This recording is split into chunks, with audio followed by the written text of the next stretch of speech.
воды Стикса, друзья, все так же размеренно и неспешно текут своим чередом. И старый добрый Харон неторопливо орудует своим длинным веслом. И действительно, на этом рубеже уже некуда торопиться.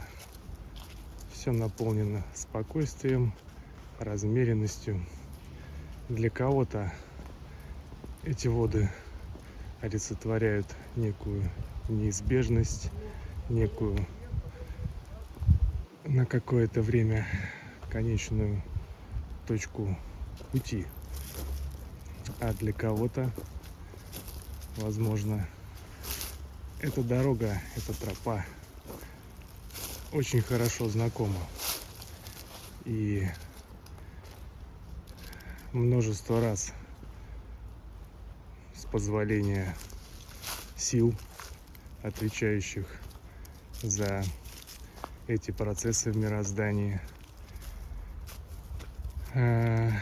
дается возможность, или давалась возможность пройти этими тропами, чтобы прикоснуться к тому, что хранится там, в глубине. Глубины древней памяти. Миры, где хранятся знания уже прошедших времен. Кто знает, друзья, может быть, и вы являетесь старыми знакомыми слуг смерти и понимаете, что бояться их не стоит. Это интересные духи, выполняющие важные задачи.